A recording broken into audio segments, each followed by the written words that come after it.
आज की क्लास में हम पढ़ेंगे सरल एक घातीय समीकरण, अर्थात वह समीकरण जिसमें केवल एक ही पद हो और उसकी अधिकतम घात हो, वह भी एक हो।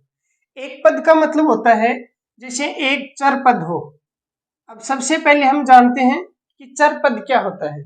वह पद जिसका मान परिवर्तित होता है, अर्थात जिसमें परिवर्तन होता है, डिफरेंट कंडीशन में जिसका मान अलग अलग आता है, वह पद चर पद कहलाता है। जैसे आपने लिखा x, और x का मान अलग अलग सवाल के लिए अलग अलग आएगा। जैसे 2 आ सकता है, 5 आ सकता है, 10 आ सकता है, या अन्य कोई मान आ सकता है। तो ये जो है वो चर पद कहलाएगा। तो जिसका मान परिवर्तित होता है वह पद चर पद कहलाता है।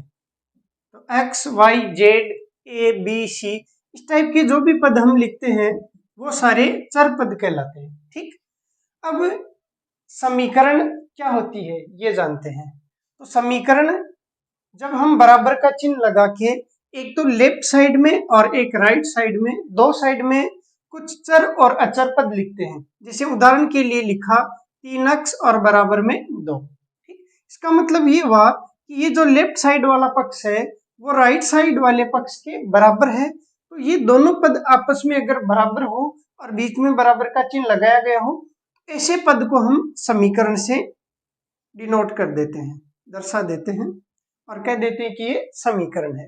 कई बार क्या होता है कि इस अचर पद का पक्षांतरण इधर कर दिया जाता है और इसको इस रूप में लिख दिया जाता है 3x - 2 बराबर 0, क्योंकि 2 का पक्षांतरण होने से इस साइड में कुछ नहीं बचेगा, तो हम उसको 0 के बराबर लिख देते हैं। तो समीकरण की पहचान एक ये भी होती है कि कोई अचर पद और चर पदों का मिलन और बराबर में 0 लिखा हो, अर्थात जब हम इसको सरल करेंगे तो वो 0 के बराबर आएगा। ठीक, तो समीकरण आपको कोई भी थ्योरी में नहीं पूछेगा कि समीकरण की परिभाषा क्या है। आपको सिर्फ ये समझना है कि समीकरण को सोल्व कैसे किया जाता है, और सोल्व करने का तरीका बहुत ही आसान होता है, क्योंकि हमें केवल और केवल सरल एवं एक घातीय समीकरण के बारे में ही पढ़ना है। तो एक घात का मतलब क्या होता है, आप सब जानते हैं कि जो अक्ष की घात होती है वही समीकरण की घात कहलाती है। अब जैसे मान लीजिए कोई समीकरण है, उसमें अक्ष की 2 घात भी है और अक्ष की 1 घात भी है और बराबर में 0 लिखा है। तो यहाँ पे इस समीकरण की जो घात है वो अक्ष की जो अधिकतम घात है वो कहलाएगी। जैसे यहाँ पे अक्ष की घात 1 है, यहाँ पे 2 है, तो इसमें जो अधिकतम घात है 2, वही समीकरण की घात कहलाएगी। तो अधिकतम घात 2 होने के कारण से यह एक द्विघातीय समीकरण कहलाएगी। आपके सिलेबस में है एक घातीय समीकरण, अर्थात आपको अक्ष की केवल एक ही घात लेनी है। ठीक, अक्ष बराबर एक घात या अक्ष की एक घात आपको लेनी है। ठीक, और यही आपको पढ़ना है। अब हम देखते हैं कि समीकरण को किस प्रकार से सरल करते हैं। जैसे एक उदाहरण लेते हैं, मान लीजिए एक समीकरण आपको दी गई है और लिखा हुआ है उसके बराबर में कोई संख्या। जैसे एक नॉर्मल सी समीकरण लेते हैं, 3x + 2 और बराबर लिखा हुआ है 12। ठीक, आपको यहां से x का मान ज्ञात करना है। तो आप सबसे पहले क्या करेंगे, या तो यहाँ पे प्लस का 2 है, तो आपका मेन मकसद है x का मान ज्ञात करना, क्योंकि जो x का मान आएगा वही समीकरण का हल होगा। देखिए एक शब्द आएगा समीकरण का हल। तो समीकरण का जो हल है वो क्या होता है, वो जो चर पद है उसका मान ज्ञात करना। जैसे मान लीजिए चर पद है आपके पास में x, तो आपको x का मान ज्ञात करना है, और जैसे ही x का मान आएगा वो समीकरण का हल कहलाएगा, मतलब सॉल्यूशन ऑफ इक्वेशन, ये कहलाएगा सॉल्यूशन ऑफ इक्वेशन। ठीक, अब यहाँ पे देखिए आपको इस समीकरण का मान ज्ञात करने के लिए x का मान ज्ञात करना है। अब x का मान ज्ञात करने के कई तरीके हो सकते हैं। कई लोग क्या करते हैं, इस +2 को हटाना चाहते हैं, तो आप समीकरण में बराबर संक्रियाएं कर सकते हैं। कैसे, आप बराबर के दोनों साइड में कुछ संख्या जोड़ सकते हैं, आप बराबर के दोनों साइड में से कुछ संख्या घटा सकते हैं, लेकिन जोड़ने और घटाने वाली संख्या समान होनी चाहिए। अर्थात आप ये कह सकते हैं कि आप समीकरण के दोनों पक्षों में समान संख्या जोड़ सकते हैं या समान संख्या घटा सकते हैं, या समान संख्या से राइट हैंड साइड को और लेफ्ट हैंड साइड को गुणा कर सकते हैं, या समान संख्या का भाग दोनों तरफ दे सकते हैं। तो यहाँ पे एक तरीका तो ये होगा कि आप इस 2 को हटाने के लिए दोनों तरफ 2 गठा दीजिए। जैसे 3x + 2 था, अब ये प्लस का 2 है, अगर माइनस का 2 यहाँ पे हो जाए तो ये इससे कट जाएगा। अब आपने इस साइड में मतलब लेफ्ट साइड में -2 किया है, तो आपको राइट साइड में जो 12 लिखा है इसमें से 2 माइनस करना होगा। तो एक तरीका ये होता है कि 2 में से 2 कट गया, 12 में से 2 गया तो 10। 3x का मान आपके पास में आएगा 10। आप यहाँ से x का मान इजीली ज्ञात कर लेंगे क्योंकि 3x से गुणा हो रखा है। गुणा हो रखी चीज को आप इस साइड में भेजेंगे तो या तो भाग लग जाएगा, या दूसरा तरीका कि आप दोनों तरफ 3 का भाग दे सकते हैं। जैसे यहाँ पे 3x से x लाने के लिए आप 3x में भी 3 का भाग दे दीजिए और आप 10 में भी 3 का भाग दे दीजिए। 3 से 3 कट जाएगा, आपके पास में बचेगा x बराबर इधर 10/3।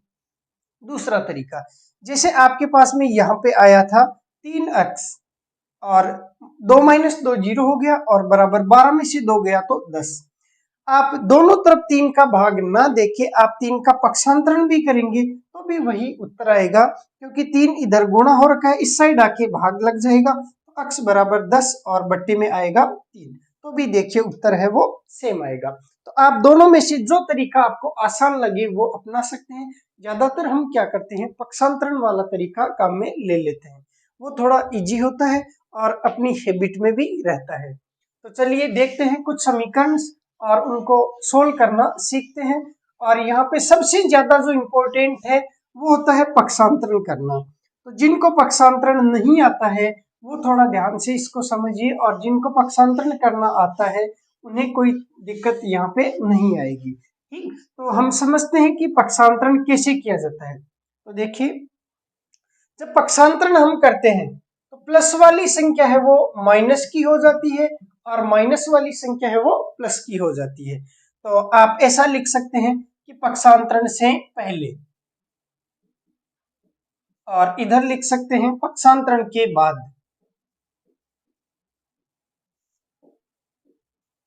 मान लीजिए कोई संख्या पक्षांतरण से पहले जुड़ी हुई है अर्थात प्लस में है, तो वो पक्षांतरण के बाद माइनस में हो जाएगी। कैसे देखते हैं, एग्जाम्पल भी यहाँ पे लिख लेते हैं, यहीं पे साथ में लिख लेते हैं एग्जाम्पल। 2x - 3 अर्थात +3 बराबर 0 है। अब इसका पक्षांतरण करेंगे तो ये हो जाएगा 2x, और आप प्लस के 3 का पक्षांतरण कर रहे हैं तो ये बराबर के चिन्ह के राइट साइड में जाके हो जाएगा माइनस का 3। ठीक, ये आपने एक उदाहरण भी देख लिया है। एक और देखते हैं, जैसे माइनस का चिन्ह हो तो वो पक्षांतरण के बाद में प्लस का हो जाएगा। चेक करते हैं कैसे। मान लीजिए यही संख्या है 2x - 3 और बराबर में लिखा है 0। अब आप माइनस के 3 का पक्षांतरण करेंगे तो उस साइड जाके प्लस का हो जाएगा। तो ये 2x आपके पास में ऐसा का ऐसा, और ये बराबर का चिन्ह यहाँ लिख देंगे आप। अब माइनस का 3 है, उस साइड जाने के कारण से हो जाएगा प्लस का 3। तो ये दूसरा उदाहरण आपने देखा। तो प्लस वाली संख्या है वो माइनस की हो जाती है, माइनस वाली संख्या है वो प्लस की हो जाती है। आप डायरेक्टली ये कह सकते हैं। अब ऐसा ही होगा गुणा में और भाग में। अगर मान लीजिए कोई संख्या गुणा हो रखी है तो वो पक्षांतरण के बाद में भाग में हो जाती है, और अगर किसी संख्या का भाग दिया हुआ है तो वो पक्षांतरण होके गुणा हो जाती है। आप चाहे तो इसके उदाहरण भी नोट कर सकते हैं। जैसे मान लीजिए लिखा हुआ है 2x/3 और बराबर लिखा हुआ है 5। मान लीजिए यहाँ पे भाग लगा हुआ है, तो आप इसको इधर पक्षांतरण करेंगे तो ये गुणा हो जाएगी। आप 2x और बराबर लिखेंगे तो ये 3 गुणा होके 5 से और राइट साइड में चला जाएगा। ठीक, आप नोट कर लीजिए। अगर मान लीजिए आपको पहले से आता है तो कोई दिक्कत नहीं है, आपको इतना ही ध्यान रखना है, प्लस का माइनस, माइनस का प्लस, गुणा का भाग और भाग का गुण, ये पक्षांतरण करने से हो जाता है। ठीक, तो समीकरण को सोल्व करते वक्त आपको पक्षांतरण के नियम ध्यान में रखने हैं। अब मैं आपको कुछ उदाहरण देता हूं, आप बताइए उनका पक्षांतरण कैसे किया जाता है, क्योंकि हो सकता है आपके पक्षांतरण करने में दिक्कतें आ रही होगी। तो समझिए, एक उदाहरण देखते हैं, जिसे लिखा हुआ 2x माइनस 5 और बट्टे में 3 और बराबर लिखा हुआ है 5। ठीक, आपको यहाँ पे x का मान ज्ञात करना है। तो सबसे पहले आप पक्षांतरण करेंगे, लेकिन कौन से पद का पक्षांतरण करेंगे आपको यहाँ पे हो सकता है कंफ्यूजन हो जाए, इसलिए सबसे पहले ध्यान रखिए कि कौन से पद का पक्षांतरण सबसे पहले करना है। तो उस पद का पक्षांतरण आप पहले कीजिए जो स्वतंत्र है, अर्थात जिसका भाग या जो गुणा हो रखा है खुद के अलावा अन्य संख्या से। जैसे यहाँ पे 3 का भाग खुद के अलावा, 3 के अलावा अन्य जो भी पद है, जैसे दो पक्ष है इसमें, लेफ्ट हैंड साइड और राइट हैंड साइड। अब लेफ्ट हैंड साइड में ये जो 3 है ये खुद के अलावा 2 अक्ष में भी इसका भाग गया हुआ है, खुद के अलावा 5 में भी इसका भाग गया हुआ है। तो आप पक्षांतरण करेंगे तो उस पद का पक्षांतरण करते हैं जो पद खुद के अलावा अन्य के साथ में जुड़ा हो या घट रखा हो या गुणा हो रखा हो या भाग दिया हुआ हो। तो 3 को आप पक्षांतरण सबसे पहले करेंगे। आप माइनस के 5 का पक्षांतरण यहाँ पे नहीं कर सकते, क्यों? क्योंकि 5 2 अक्ष में से तो घटा हुआ है लेकिन 3 में से घटा हुआ नहीं है। तो आप उसी का पक्षांतरण कीजिए जो सबके साथ में समान रूप से या तो जुड़ा हुआ है या घटा हुआ है या गुणा हो रखा है या भाग दिया हुआ है। ठीक, तो 3 का पक्षांतरण कर सकते हैं बहुत इजीली। तो ये आ जाएगा 2x माइनस 5 बराबर। अब आप जानते हैं गुणा हो रखी चीज है वो भाग में चली जाती है और ये भाग दी हुई है तो गुणा हो जाएगी। आप इसको सोल्व करेंगे तो ये 15 आ जाएगा। ये है 2x माइनस 5। अब आप माइनस के 5 का पक्षांतरण कर सकते हैं, क्योंकि ये जो माइनस का 5 है वो खुद के अलावा एक पद और है 2 अक्ष उसमें से घटा हुआ है। तो खुद के अलावा जितने भी पद है एक ही पद है उसमें से घटा हुआ है, तो इजीली पक्षांतरण हो जाएगा। इधर आके जुड़ेगा तो 2 अक्ष बराबर ये हो जाएगा 15 और ये हो जाएगा प्लस का 5 और ये आया 20। 2 अक्ष का मान आ गया 20। अब आपको यहाँ से अक्ष का मान ज्ञात करना है, तो इस 2 का पक्षांतरण करेंगे। 2 का पक्षांतरण आप बहुत आसानी से कर सकते हैं, क्योंकि ये खुद के अलावा अक्ष से गुणा हो रखा है। तो गुणा हुई चीज का पक्षांतरण करने पे भाग में चली जाती है, तो ये आएगा 20 और बट्टे 2 और ये उत्तर आएगा 10। आपको यहाँ से एक चीज समझ में आ गई कि पक्षांतरण करते वक्त हमने 3 का पक्षांतरण क्यों किया, 5 का पक्षांतरण क्यों नहीं किया। क्योंकि 3 खुद के अलावा अन्य जो भी पद है, जैसे 2 अक्ष और 5 ये 2 अलग अलग पद हैं, तो 2 अक्ष में भी भाग गया हुआ है और 5 में भी भाग गया हुआ है, इस कारण से 3 का पक्षांतरण कर दिया। लेकिन 5 खुद के अलावा 2 अक्ष में से तो घटा हुआ है लेकिन 3 में से घटा हुआ नहीं है। तो जिसका आप पक्षांतरण कर रहे हैं वो सबके साथ में या तो जुड़ा हो या घटा हो, समान होना चाहिए मतलब। ठीक, आप इसको नोट कर लीजिए।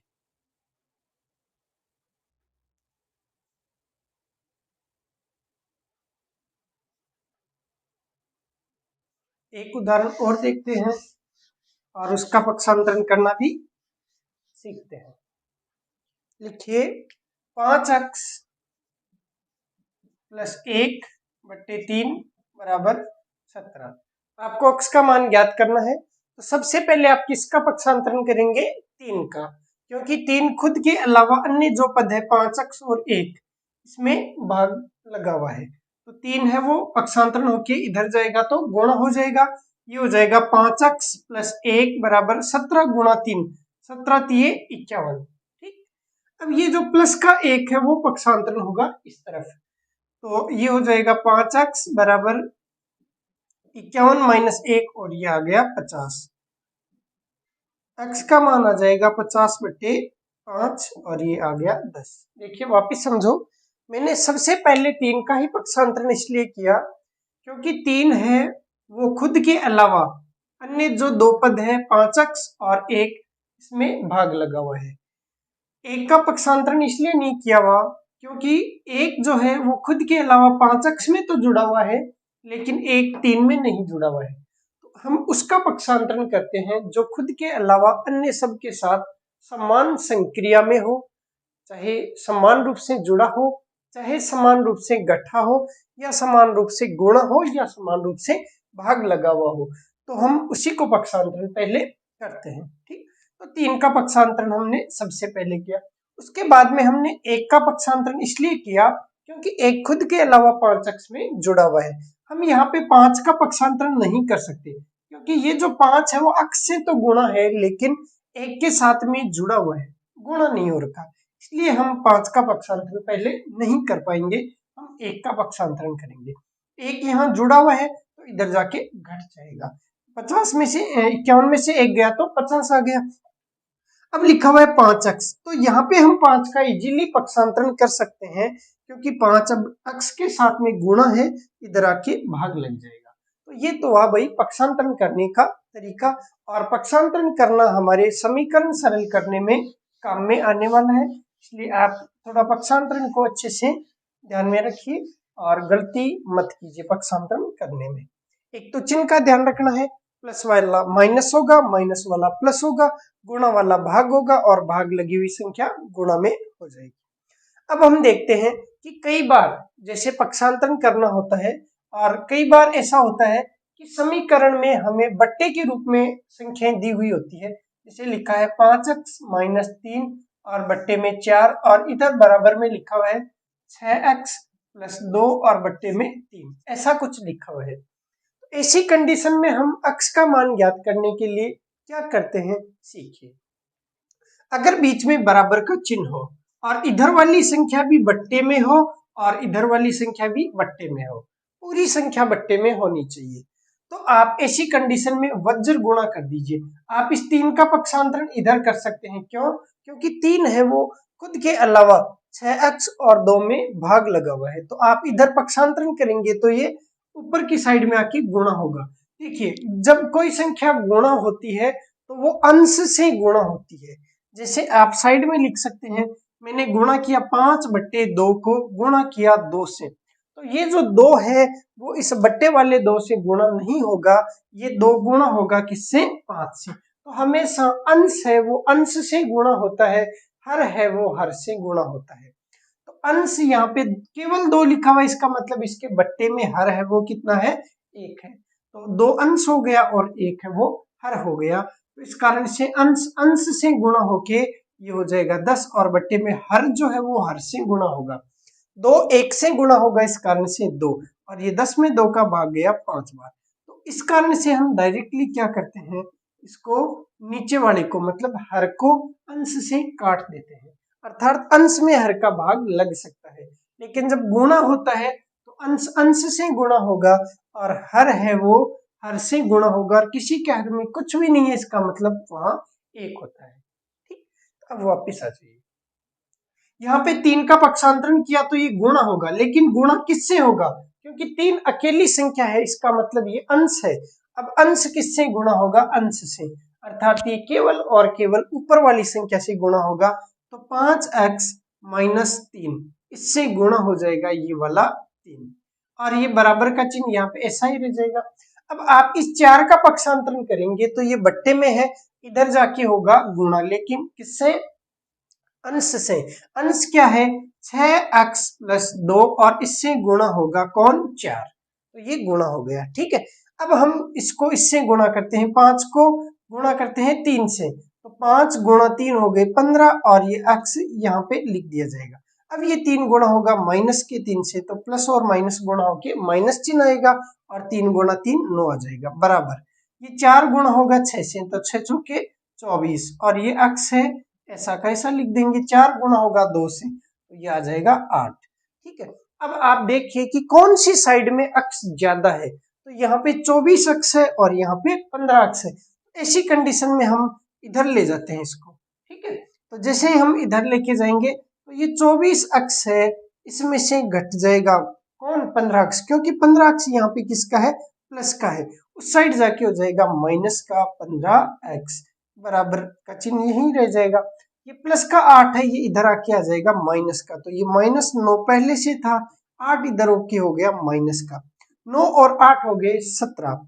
ठीक है, तो ये माइनस और माइनस जुड़ के भी होता है माइनस का, पीछे वाली क्लासों में मैंने आपको बहुत ही अच्छे तरीके से समझा रखा है। तो ये माइनस का 17, 24 अक्ष में से गए 15 अक्ष, 24 में से गए 15, तो कितने बच गए, 9x।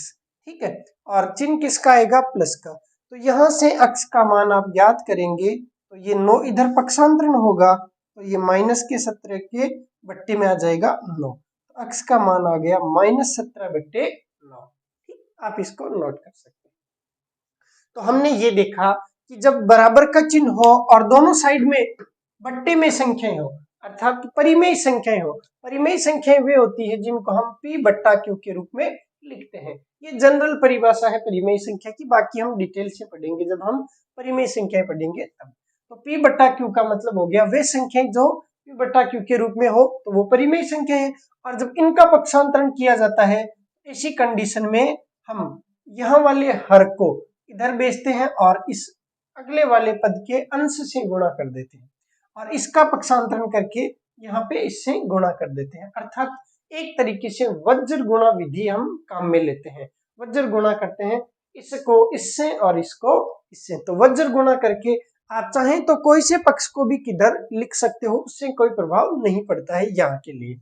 आप चाहें तो पी बी को आप यहाँ पी और ये जो बी है यहाँ गुणा हो जाएगा और बराबर ये क्यों है ये ऐसे गुणा हो जाएगा। आप ऐसा भी लिख सकते हैं या फिर आप चाहें तो इस क्यों ए को इधर भी लिख दो पूरे को, और आप चाहें तो पी और इस बी को इधर भी लिख सकते हैं, उससे कोई भी प्रभाव नहीं पड़ेगा क्योंकि दोनों पक्षों का पक्षांतरण आपने एक साथ कर दिया है।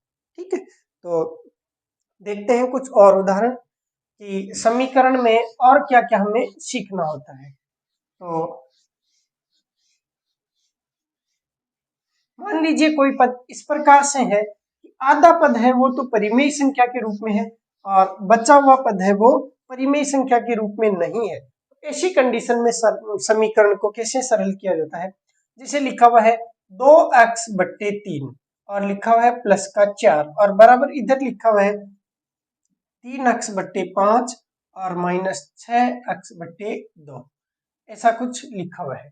ठीक है, अब इसमें आधी जो संख्या है जैसे ये और ये पद ये बट्टे में है और ये आधी संख्या है वो बट्टे में नहीं है। तो ऐसी कंडीशन में हम क्या करेंगे, हम जो हर है उसका लघुत्तम ले लेंगे। यहाँ पे 3 है, यहाँ पे 5 है और यहाँ पे 2 है। इसका लघुत्तम जब लेते हैं तो 3 का और 5 का लघुत्तम 15 है, लेकिन साथ में 2 होने के कारण से लघुत्तम 30 आ जाएगा। इसका एलसीएम लघुत्तम आ गया 30। अब हम दोनों तरफ मतलब बराबर के दोनों तरफ 30 से गुणा कर देंगे। तो जब हम 30 से गुणा करेंगे इस पद को अर्थात इस वाले पद को और बराबर के राइट साइड वाले पद को, तो जब इसको 30 से गुणा किया जाता है तो ये जो 30 है वो 2x/3 से भी गुणा होगा और इधर वाला जो 30 है वो इससे भी गुणा होगा और इससे भी गुणा होगा। तो सबसे पहले 30 को गुणा किया 2x/3 से गुणा किया किसको 30 को, और ये प्लस का 4 ये भी गुणा होगा किससे 30 से बराबर। अब ये 30 गुणा होगा 3x/5 इससे भी गुणा होगा और -6x/2 इससे भी ये 30 है वो गुणा हो जाएगा।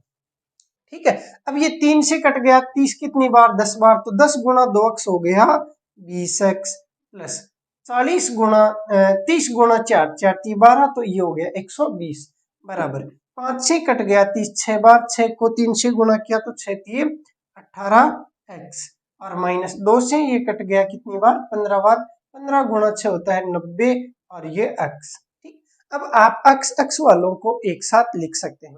अगर आप 90x को इधर लाते हैं तो ये प्लस का हो जाएगा 90x, ये पहले से 20x प्लस का है, और आप 18x को इधर लाते हैं तो ये माइनस का हो जाएगा 18x। आप प्लस के 120 को उस साइड लेके जाएंगे क्योंकि हमें x का मान ज्ञात करना है, तो आप बराबर के इधर लेके जाएंगे तो ये प्लस का 20 इधर आके हो जाएगा माइनस का 120, तो प्लस का 120 उस साइड जाके माइनस का 120 हो गया। अब 90x और 20x हो गए 110x, 110x में से 18x गए तो हो गए 92x 92x और बराबर माइनस का 120। यहाँ से आप आसानी से x का मान ज्ञात कर सकते हैं। x का मान आ जाएगा माइनस का 120/92। अब मेरा मकसद था आपको केवल यहाँ पे समझाना कि जब मान लीजिए आधे पद है वो p/q के रूप में हो और बचे हुए पद है वो डायरेक्ट लिखे हो, ऐसी कंडीशन में हम इनके लघुत्तम से दोनों पक्षों को गुणा करके समीकरण को सोल्व कर सकते हैं। आप चाहें तो ऐसा सोल्व ना करके आप अलग अलग भी इसको सोल्व कर सकते हैं। कैसे?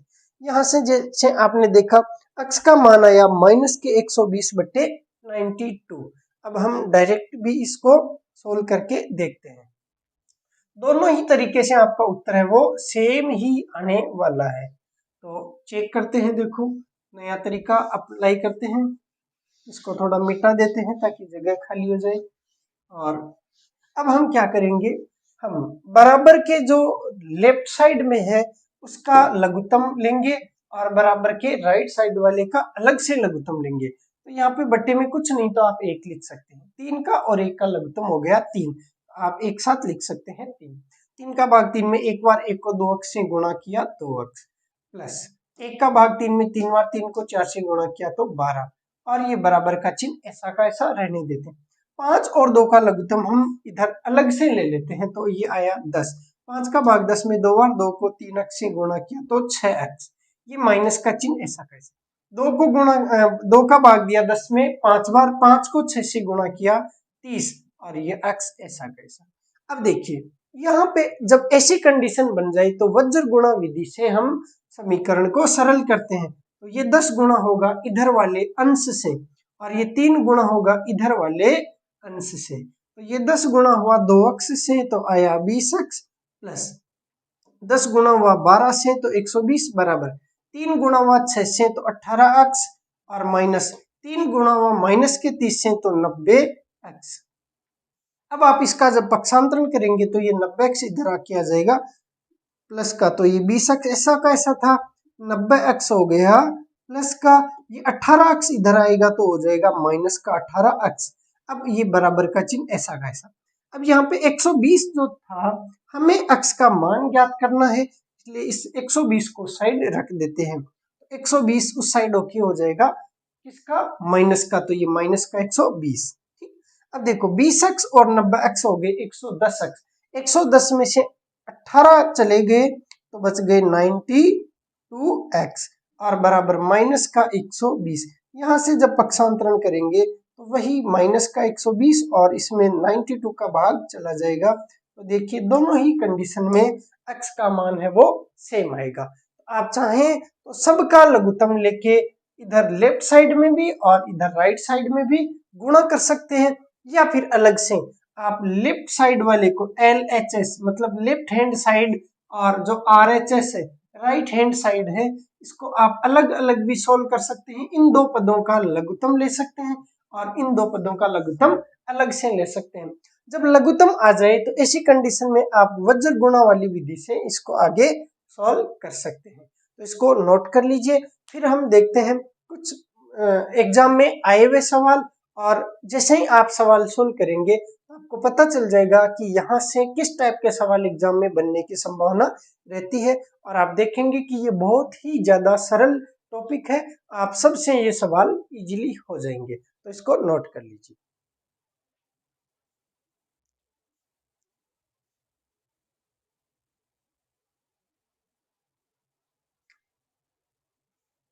एक सवाल लिखिए, जैसे कई बार लिखा जाता है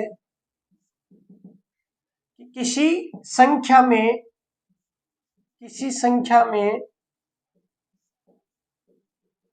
दो जोड़कर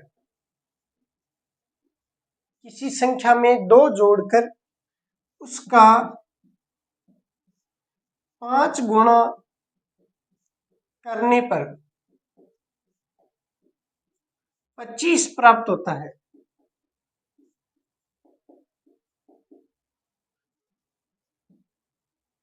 तो वह संख्या ज्ञात करें। एक बहुत ही नॉर्मल सवाल अपन ने लिया है कि किसी संख्या में दो जोड़कर, तो हम मान लेते हैं कि वो संख्या है x। अब कहा इसमें दो जोड़कर, तो आप भी इसमें दो जोड़ दीजिए, और दो जोड़कर उसका 5 गुणा करने पर, इसका मतलब दो जोड़ने के बाद में इसका 5 गुणा करना है। आपको जो संख्या माननी है आपने उसका 5 गुणा नहीं करना है, आपने x माना उसमें दो जोड़ना है, उसके बाद में जो आया उसका 5 गुणा करना है। तो x प्लस 2 है, इसका 5 गुणा करना है, और इसका 5 गुणा करने पे आपको क्या प्राप्त होता है, 25 प्राप्त होता है।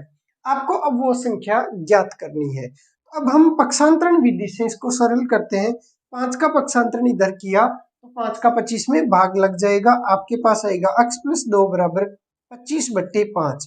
25 में 5 का भाग कितनी बार गया? 5 बार। तो आप लिख सकते हैं x प्लस 2 बराबर 5।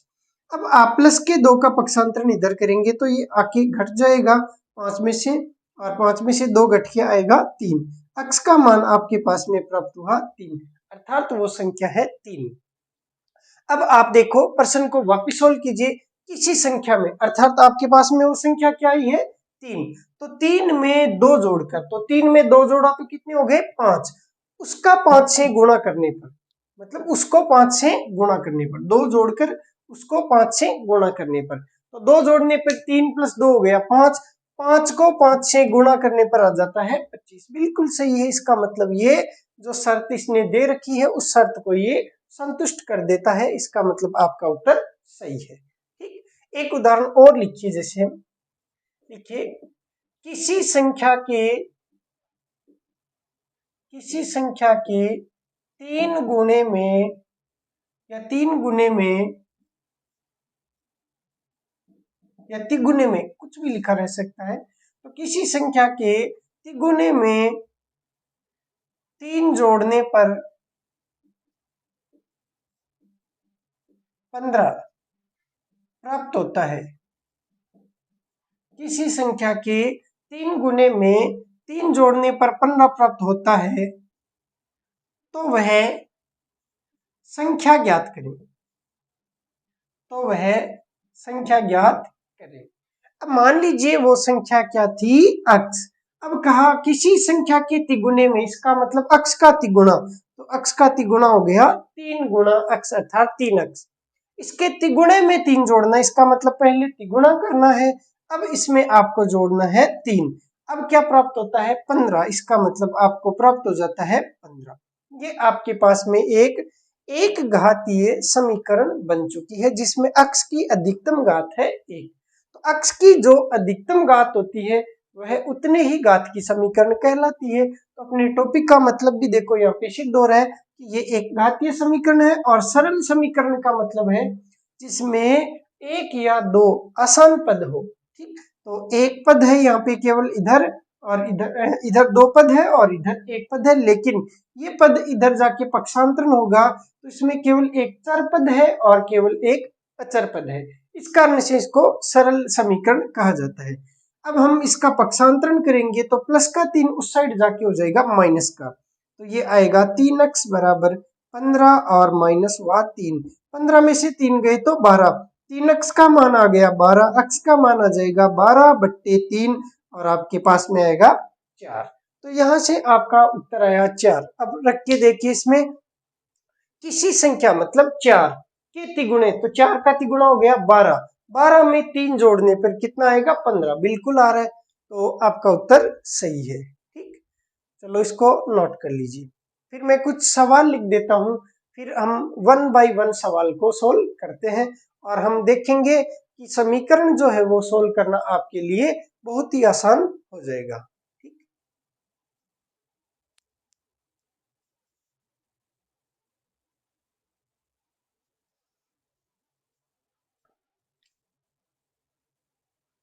सवाल नंबर 1 है, यदि 2x माइनस 3y बराबर 79 और x प्लस 6y बराबर 47, तो x प्लस y का मान ज्ञात करें। तो ऐसी समीकरण जिसमें x और y दो चर पद हो और दो समीकरण दी गई हो, तो उन्हें किस प्रकार से सोल्व करते हैं, हम इस उदाहरण के माध्यम से देख लेते हैं। और ये रीट 2017 में पूछा गया सवाल है। एक तो ये ध्यान रखिए कि जितने चर पद है उतनी ही अगर समीकरण है तो आप आसानी से उसको सोल्व कर सकते हैं। जैसे यहाँ पे जो दो पद है, एक तो x और एक y, ये चर पद है, और आपके पास में समीकरण भी दो दी हुई है, एक 2x माइनस 3y वाली और एक x प्लस 6y वाली। तो दो समीकरण से हम दो चर पदों के मान आसानी से ज्ञात कर सकते हैं। अगर यहाँ पे केवल एक ही समीकरण होती तो हम x और y के मान अलग अलग ज्ञात नहीं कर पाते, लेकिन दो समीकरण होने के कारण से दोनों चर पद हम आसानी से ज्ञात कर लेंगे। अब इनको सोल्व करने का तरीका समझिए, आपको बिल्कुल धीरे धीरे समझाया जाएगा और आपको इसी उदाहरण से मैं समीकरण सोल्व करना सिखा दूंगा। तो पहली समीकरण लिख दी और मैंने दूसरी समीकरण भी यहाँ पे आपके लिए लिख दी है। अब देखिए, आपको जिसका मान ज्ञात करना है उसको बचा के रखना है और उसके अलावा जो चर पद है उसको खत्म कर देना है। जैसे मान लीजिए आप पहले यहाँ से x का मान ज्ञात करना चाहते हैं, तो आप कैसे जैसे करके y को खत्म कर दीजिए। तो सबसे पहले हम मान ज्ञात करना चाहते हैं x का मान, x वाले को तो बचा के रखना है और दूसरा जो चर पद है y उसको खत्म करना है। अब जिसको खत्म करना है उसका गुणांक समान कर लेना है। अब देखिए गुणांक क्या होता है, गुणांक का मतलब होता है गुणा प्लस अंक, अर्थात वह अंक जो किसी चर पद से गुणा हो रखा है। जैसे x है और x से गुणा हो रखा है 5, तो यहाँ पे जो 5 है वो x का गुणांक है। जैसे कोई पद है y और उसके गुणा हो रखा है 6, इसका मतलब 6 है वो y का गुणांक है। तो आपको जिसको भी खत्म करना है उसके गुणांक है उसको सबसे पहले समान कर लेना है। तो हम यहाँ पे y को खत्म करना चाहते हैं क्योंकि आपको x का मान ज्ञात करना है, इसलिए y को खत्म कर लीजिए। अगर मान लीजिए आपको y का मान ज्ञात करना होता तो हम x को खत्म कर देते और x को खत्म करने के लिए x के गुणांक को समान कर लेते। अब हमें y के गुणांक को समान करना है। यहाँ पे y का गुणांक है 3, यहाँ पे y का गुणांक है 6, तो 3 और 6 को कैसे बराबर किया जा सकता है। अगर मैं इस 3 को 2 से गुणा कर दूं तो ये 6 हो जाएगा और 6 जो है उसको ऐसा का ऐसा रहने दो। अब मैं इस 3 को डायरेक्ट तो 2 से गुणा कर नहीं सकता, लेकिन मुझे पता है कि समीकरण के दोनों पक्षों को, मतलब बराबर के इधर वाले को भी और बराबर के राइट साइड वाले को, अगर मैं दोनों को एक साथ 2 से गुणा कर दूं, मतलब लेफ्ट हैंड साइड वाले को 2 से गुणा कर दूं और राइट हैंड साइड वाले को भी 2 से गुणा कर दूं, तो समीकरण के मान पर कोई भी प्रभाव नहीं पड़ता है। तो समीकरण नंबर मैंने इसको लिख दिया एक बार के लिए 1 और ये समीकरण नंबर 2 लिख दिया। तो मैं देखो इसको डिटेल से आपको समझा रहा हूं।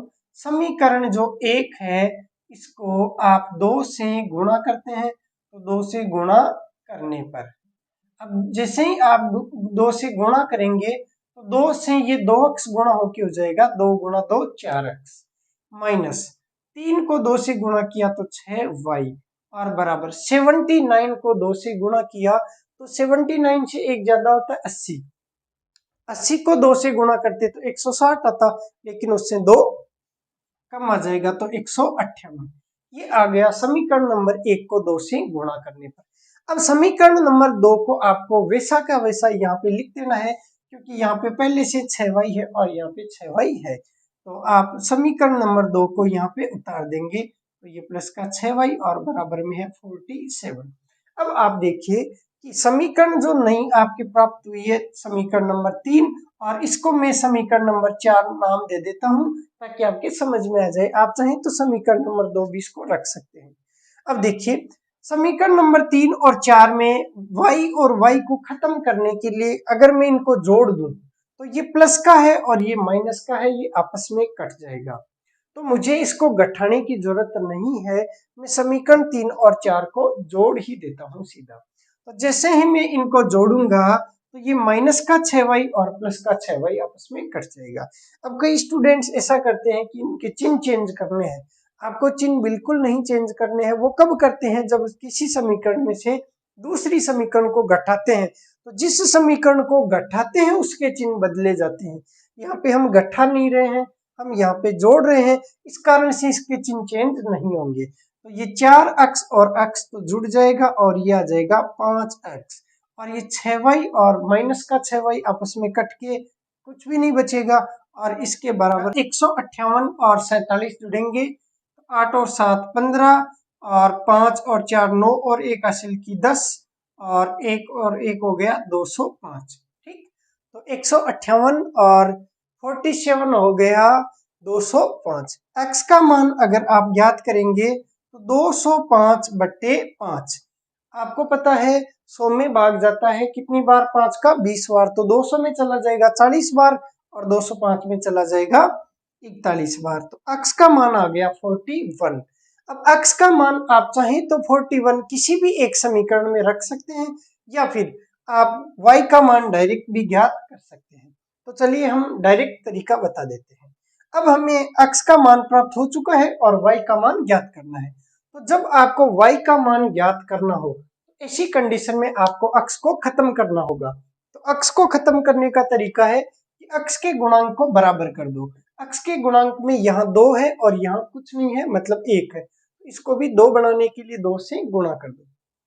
तो ऊपर वाली समीकरण को तो ऐसा का ऐसा लिख दिया और समीकरण नंबर 2 को 2 से गुणा कर दिया। तो 2x और प्लस 6 दूना हो जाएगा 12y और बराबर आ जाएगा 47 का दुगुना हो जाएगा 90 और ये 94। ठीक, अब देखिए यहाँ पे 2x और यहाँ पे भी 2x, ये भी प्लस का और ये भी प्लस का। तो इसको 2x को खत्म करने के लिए इस बार आपको समीकरण, मान लीजिए ये समीकरण नंबर है 5 और ये समीकरण नंबर है 6। तो समीकरण नंबर 5 में से समीकरण नंबर 6 को घटाना होगा। तो जब आप समीकरण नंबर 6 को घटाते हैं तो इसी कंडीशन में यहाँ पे माइनस माइनस और माइनस करना होगा। 2x में से 2x कट गया, ये माइनस का 3y और माइनस का 12y हो गए माइनस के 15y।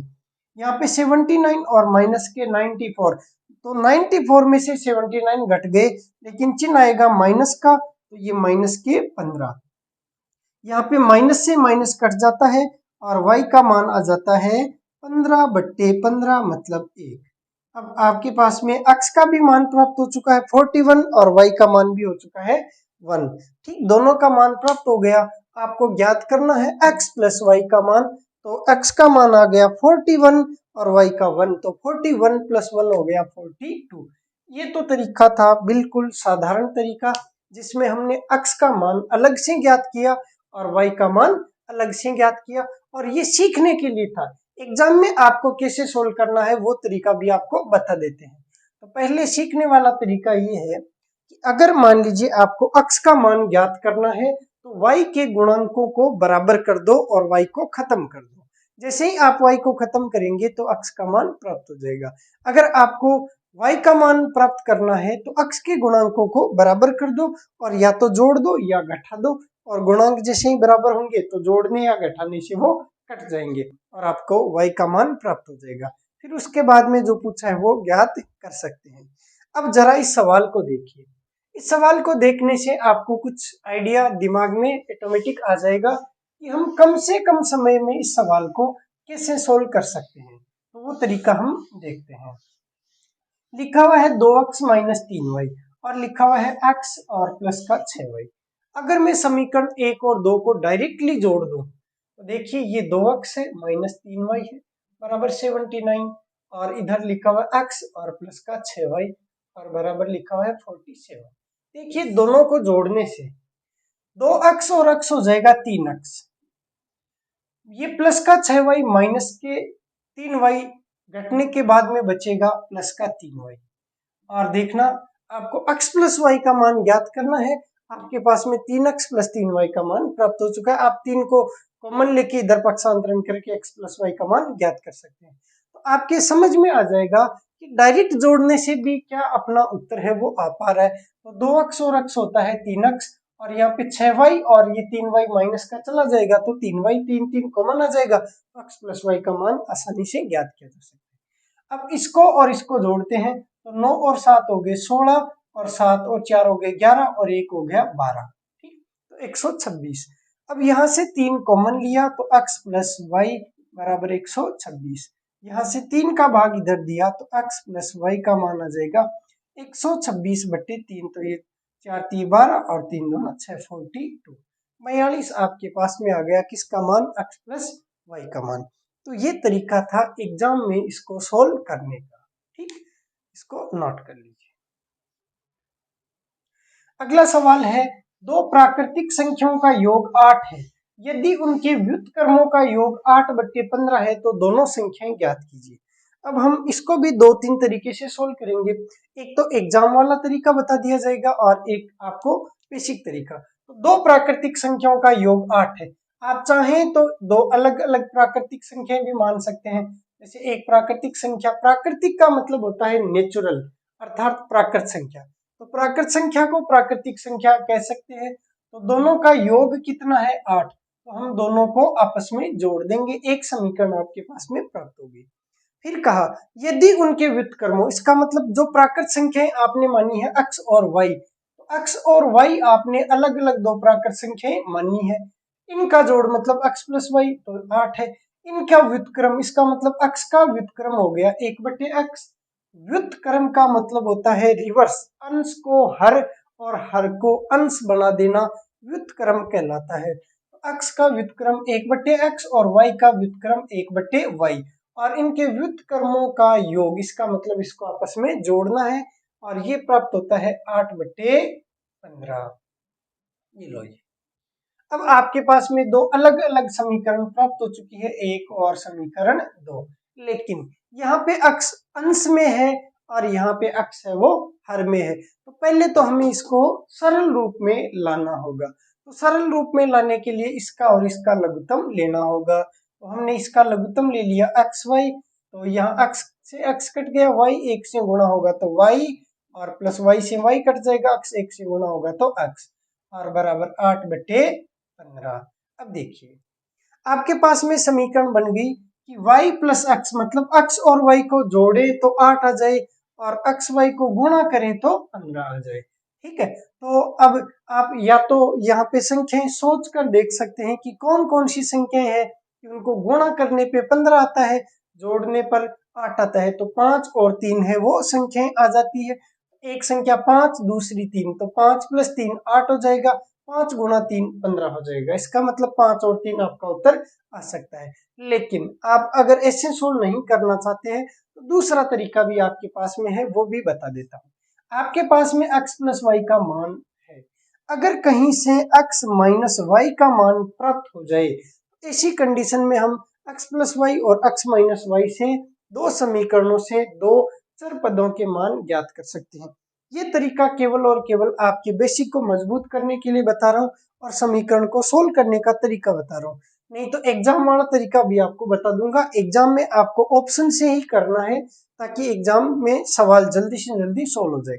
लेकिन ये तरीका भी सीख लीजिए। देखो, अगर x - y है और x + y आपको दिया हुआ है और x - y ज्ञात करना है, तो देखिए x - y का होल स्क्वायर, अगर मैं इसको ऐसे लिख दूं x + y के होल स्क्वायर में से 4xy घटा दूं, तो क्या x - y का होल स्क्वायर आ जाएगा? बिल्कुल। कैसे?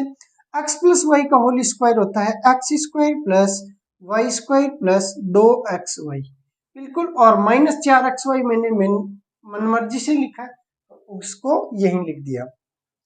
अगर इसको सरल करूं तो ये हो गया x² + y², ये प्लस का 2xy और ये माइनस का 4xy बचेगा, माइनस का 2xy। अब देखिए ये किसका सूत्र है? x² + y² - 2xy किसका सूत्र है? x - y के होल स्क्वायर का। देखिए दोनों बराबर है कि नहीं है? बिल्कुल है। तो आपको x + y दिया हो और x - y ज्ञात करना हो, तब तो क्या करना है वो सीख लो। और x + y से x - y से x + y ज्ञात करना हो तो क्या करना है वो भी सीख लो। ठीक है, तो एक बार आप इसको कहीं साइड में उतार लीजिए, इतने को शायद उतार लिया होगा। अब समझिए, देखो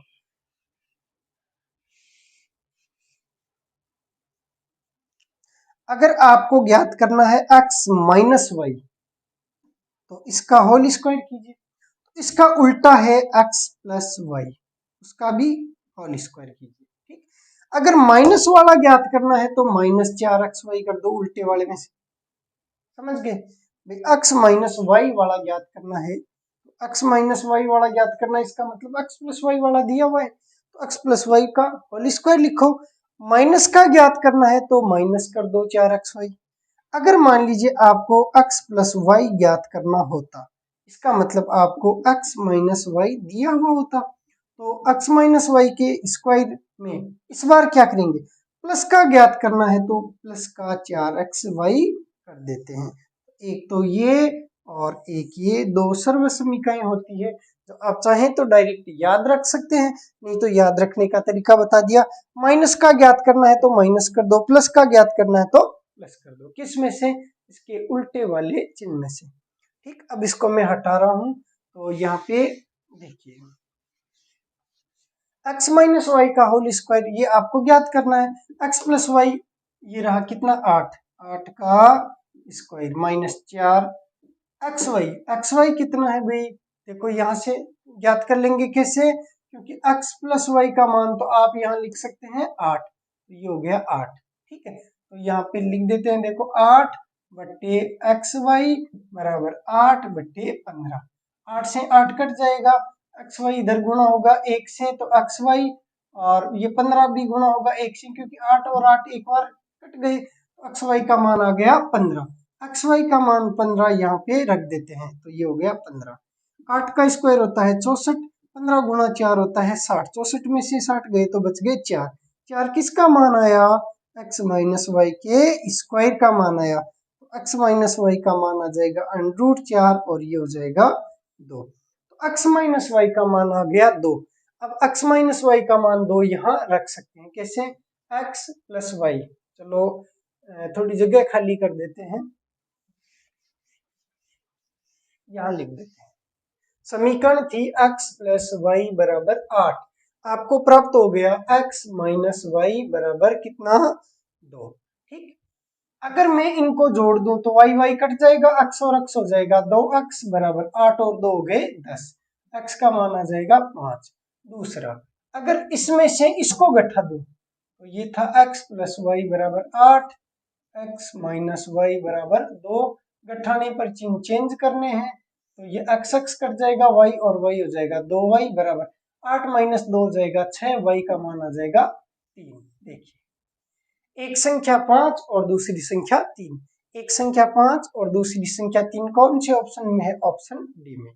ये तो था वही बेसिक तरीका, डिटेल वाला तरीका। अब आपको एग्जाम में इसको कैसे सोल्व करना है वो तरीका हम देखते हैं। तो चलो पहले एग्जाम वाला तरीका देखते हैं, फिर एक तरीका और देखते हैं। एग्जाम में जब सोल्व करना है तो आप सीधे चले जाइए ऑप्शन पे, जहां पे दो संख्याओं का मामला हो कि दो संख्याओं का योग ये है, गुणनफल ये है, तो दोनों संख्याएं क्या क्या है, तो आप ऑप्शन से सोल्व कीजिए। पहले कहा दो प्राकृतिक संख्याओं का योग 8 है, उनके व्युत्क्रमों का योग 8/15 है, तो दोनों संख्याएं ज्ञात करो। ठीक है जी, यहाँ से चेक करते हैं। दो प्राकृतिक संख्याओं का योग 8 होना चाहिए, 1 और 7 8 हो रहा है, 4 और 4 8 हो रहा है, 2 और 6 8 हो रहा है, 3 और 5 8 हो रहा है। इसका मतलब ये तो सारे ही ऑप्शन सही है। तो फिर आगे वाला देखते हैं, यदि उनके व्युत्क्रमों का योग, तो व्युत्क्रमों का योग करके देखते हैं। 1 का व्युत्क्रम होता है 1/1, 7 का व्युत्क्रम होता है 1/7, इसका योग करके देखते हैं। 1 और 7 का लघुत्तम आया 7, ये लो जी, 1 का भाग 7 में 7 बार, 7 को 1 से गुणा किया 7, प्लस 7 का भाग 7 में 1 बार, 1 को 1 से गुणा किया 1, ये हो गया 7 और 1 8/7। आ रहा है क्या 8/15? नहीं आ रहा, इसका मतलब ये ऑप्शन तो नहीं है, कट गया। अब चेक करते हैं 4 और 4, 4 का व्युत्क्रम 1/4, दूसरे वाले 4 का भी 1/4। अगर इनको जोड़ते हैं तो ये 4 लघुत्तम आ गया, 1 प्लस 1 हो गया 2/4, और सरल करने पर ये 1/2 आ रहा है क्या गुणनफल योग? 8/15 नहीं आ रहा, इसका मतलब ये ऑप्शन भी कट गया। अगला है 2/6, इसका व्युत्क्रम 1/2, इसका व्युत्क्रम 1/6। लघुत्तम आ गया 6, 2 का भाग 3 बार, 3 को 1 से गुणा किया, 3 6 का 6 में 1 बार, 1 को 1 से गुणा किया, तो 3 और 1 हो गया 4/6, और ये कट के हो गया 2/3। आ रहा है क्या 8/15? नहीं आ रहा, इसका मतलब ये हुआ कि ऑप्शन सी भी कट गया। अब ऑप्शन डी को चेक करते हैं। 3 और 5, 3 का व्युत्क्रम 1/3, 5 का व्युत्क्रम 1/5, लघुत्तम आ गया 15, 3 का भाग 15 में 5 बार, 5 को 1 से गुणा किया 5, 5 का भाग 15 में 3 बार, 3 को 1 से गुणा किया 3, 5 और 3 हो गए 8/15। आ रहा है क्या? बिल्कुल आ रहा है, इसका मतलब ऑप्शन डी सही है। ये था दूसरा तरीका, और ये तरीका आपको एग्जाम में काम में लेना है। अब एक तरीका और देखते हैं, तीसरा तरीका। अगर आप x और y अलग अलग नहीं मानते हैं और आप केवल टॉपिक पढ़ रहे हैं एक पदीय और एक घातीय समीकरण, एक पद लेना है आपको केवल x, तो केवल आप अक्स से कैसे सोल्व कर सकते हैं तो वो भी हम देख सकते हैं। तो लिखा हुआ है दो संख्याओं का योग 8 है, तो इसका मतलब एक संख्या अक्स है तो दूसरी 8 से अक्स कम है। मान लो जैसे दो संख्याओं का योग है 10, अब एक संख्या 3 है तो इसका मतलब दूसरी संख्या 10 में से 3 घटा के ज्ञात की जा सकती है। भाई दो संख्याओं का योग अगर 10 है और एक संख्या कह दी जाए कि 3 है, इसका मतलब दूसरी संख्या 10 में से 3 घटा के चेक कर लो 7 है। ठीक, तो वही तरीका हम यहाँ पे भी अप्लाई कर सकते हैं। कहा दो प्राकृतिक संख्याओं का योग 8 है, इसका मतलब पहली संख्या है अक्स, तो दूसरी संख्या हो जाएगी 8 माइनस अक्स। आप ऐसे भी इसको कर सकते हैं, पहली संख्या अक्स और दूसरी संख्या 8 माइनस अक्स, क्योंकि इसका योग दिया हुआ है कितना 8। कहा उनके व्युत्क्रमों का योग है, तो व्युत्क्रम अक्स का तो हो जाएगा 1/x और दूसरी संख्या हो जाएगी 8 माइनस अक्स, तो इसका व्युत्क्रम 1/8 माइनस अक्स। और व्युत्क्रमों का योग दे रखा है कितना 8/15 और योग दे रखा है तो चिन्ह हो गया प्लस का। यहाँ पे लघुत्तम आ जाएगा अक्स और कोष्टक 8 माइनस अक्स। अक्स से अक्स कट जाएगा, 8 माइनस अक्स 1 से गुणा हुआ तो 8 माइनस अक्स प्लस 8 माइनस अक्स से 8 माइनस अक्स कट गया, अक्स गुणा होगा 1 से तो ये हो गया अक्स बराबर 8/15। ये प्लस का अक्स माइनस का अक्स कट गया, ऊपर बचा है केवल 8 बट्टे ये अक्स गुणा 8 माइनस अक्स बराबर ये बचा है 8/15। देखो 8 से 8 भी कट गया, अंश से अंश को काट भी सकते हैं, तो यहाँ पे बचा 1 और यहाँ पे बचा 1, ये 1 इसे गुणा होगा तो इधर लिख देते हैं, ये आ जाएगा अक्स 8 माइनस अक्स बराबर ये 15 गुणा होगा 1 से तो आ जाएगा 15। अब गुणा कर लीजिए, अक्स गुणा होगा 8 से तो 8 अक्स माइनस अक्स गुणा होगा अक्स से तो अक्स स्क्वायर बराबर 15। ये एक द्विघात समीकरण आपके पास में प्राप्त हो चुकी है। आप इसका पक्षांतरण उस साइड कर देंगे तो ये हो जाएगा एक्स स्क्वायर और माइनस हो जाएगा 8x और 15 को इधर ले के आएंगे तो हो जाएगा माइनस का 15, तो आप 15 को इधर ही रहने दीजिए, प्लस का हो जाएगा 15 देखो बराबर 0। मैंने क्या किया, एक्स स्क्वायर को इधर पक्षांतरण कर दिया तो एक्स स्क्वायर हो गया इधर प्लस का, 8x को इधर पक्षांतरण किया तो माइनस का, 15 इधर पहले से पड़ा है बराबर के इधर था 0 तो बराबर 0। अब पूरे समीकरण का पक्षांतरण कर दो तो ये बराबर 0 इधर लिखो चाहे इधर लिखो। अब देखो अगर गुणा करूं तो आ जाए 15, जोड़ूं तो आ जाए 8, तो आपको वही तरीका यूज करना होगा वापस टुकड़े करने वाला। तो दो संख्याएं कौन कौन सी है कि जिनको गुणा करें तब तो आ जाए 15 और जोड़े या घटाएं तो आ जाए माइनस का 8, तो माइनस का 3 और माइनस का 5 जोड़ेंगे तो माइनस का 8 हो जाएगा, माइनस माइनस गुणा करेंगे तो 5 और 3 15 हो जाएगा। एक तो हो गया माइनस का 5x, एक हो गया माइनस का 3x प्लस हो गया 15 बराबर 0। यहाँ पे कॉमन क्या आया x, तो ये हो गया x माइनस 5 और यहाँ पे इन दोनों में कॉमन क्या आया माइनस का 3, बच गया x और कितना बचा माइनस 5, x माइनस 5 कॉमन लिया तो बच गया x और ये माइनस 3 और बराबर में पहले से 0 था तो बराबर में 0 लिख दिया। एक बार इस पद को 0 लिखो, एक बार इस पद को 0 लिखो, तो x माइनस 5 बराबर 0। क्यों लिखा 0 मैंने, समझिए दो संख्याओं का गुणनफल 0 कब हो सकता है, सोच के देखो आप।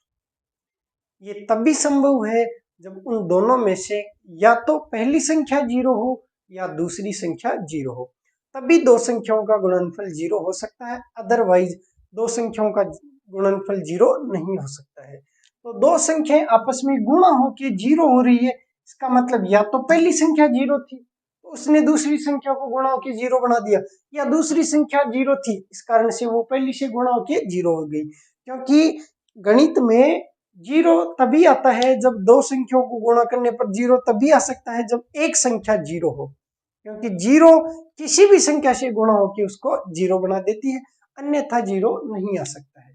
तो इसको एक बार 0 के बराबर रखा तो x का मान आ गया 5 और एक बार इसको 0 के बराबर रखा x माइनस 3 को 0, तो यहाँ से x का मान आ गया 3, x का मान 5 और x का मान 3।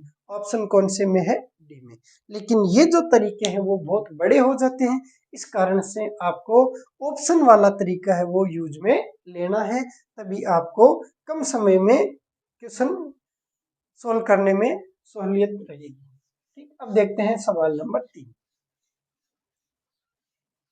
दिया हुआ है यदि 3x + 7y = 75 और 5x - 5y = 25, तो आपको x + y का मान ज्ञात करना है। इस बार जरा दिमाग लगाइए, क्या तरीका अपनाएं कि सवाल जल्दी से जल्दी सोल्व हो जाए। तो दिया हुआ है 3x + 7y = 75 और दिया हुआ है 5x और -5y और बराबर दिया हुआ है 25। आपको ज्ञात करना है x + y का मान।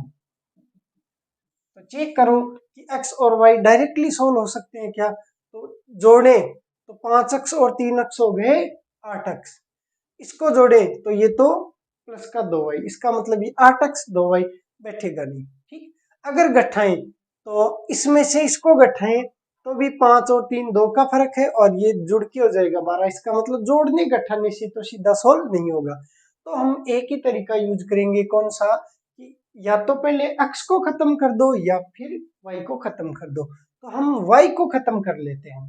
तो देखो यहाँ पे 7y है और यहाँ पे 5y है, इनको बराबर करने के लिए जब दोनों बराबर डायरेक्टली नहीं होते हैं, इस वाले गुणांक से तो इस समीकरण को गुणा कर देते हैं, इस समीकरण को तो गुणा कर देते हैं 5 से, और ये जो 7 है इससे गुणा कर देते हैं इस समीकरण को। तो ये समीकरण 1 थी और ये समीकरण 2 थी।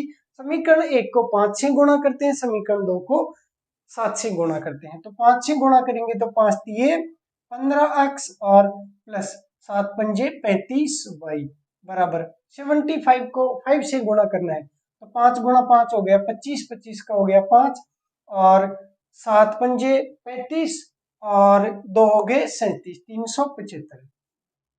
और इसको 7 से गुणा करने हैं तो 7 पंजे 35x और 7 पंजे 35y और बराबर 25 को 7 से गुणा करना है तो 25 गुणा 7 175। ठीक, अब देखिए अगर मैं इन दोनों को जोड़ दूं तो ये कट जाएगा और ये 15 और 35 हो गए कितने 50, 50x बराबर, इसको इसमें जोड़ा तो 75 और 75 होते हैं 150, 300 और 100 400, 550 हो गए, ये 550 हो गए जोड़ने पे। तो 50 तो x का मान आ गया 550 और बटे 50, ये 0 से 0 11 बार भाग चला गया, x का मान आ गया 11। x का मान 11 रख दे समीकरण नंबर 1 में। तो ये था आपके पास में 3x + 7y = 75। x का मान 11, 11 गुणा 3 हो गया 33 प्लस 7y = 75। इधर जाके घटेगा तो 7y का मान हो जाएगा 75 - 33। 5 में से 2 गया तो 5 में से 3 गया तो 2, 7 में से 3 गया तो 4, 42। y का मान 6 × 42 होता है तो y का मान आ जाएगा 6। x का मान कितना आया 11, x + y का मान, तो x का मान तो आ गया कितना 11 प्लस y का मान कितना आ गया 6, 11 और 6 कितने होते हैं 17। कौन से ऑप्शन में है, ऑप्शन नंबर ए में। तो ये सवाल था रीट 2015 में पूछा हुआ सवाल। ठीक, तो आप प्रैक्टिस कीजिए, ये सवाल बहुत ही आसान होते हैं, प्रैक्टिस करने पे आपको बहुत जल्दी ये समझ में आ जाते हैं और आप मान रख के भी इनको सोल्व कर सकते हैं। अगर आपसे सवाल नहीं बन पा रहा है तो आप ऑप्शन से भी इनको सरल करने की कोशिश कर लीजिए, हो सकता है आपसे ऑप्शन से भी हो जाए। अब सवाल नंबर 4 देखते हैं, आज की क्लास का लास्ट सवाल है सवाल नंबर 4। 3x - 2 बट्टे 3 लिखा हुआ है, 3x - 2 और बट्टे 3 प्लस 2x + 3 और बट्टे 2 बराबर लिखा हुआ है x + 7 बट्टे 6, ये लिखा हुआ है। तो 5x - 2 बट्टे 4 का मान क्या होगा, इसका मान आपको पूछा गया है। तो सबसे पहले तो आप x का मान ज्ञात कीजिए, x का मान आने के बाद में इसमें मान रख देना।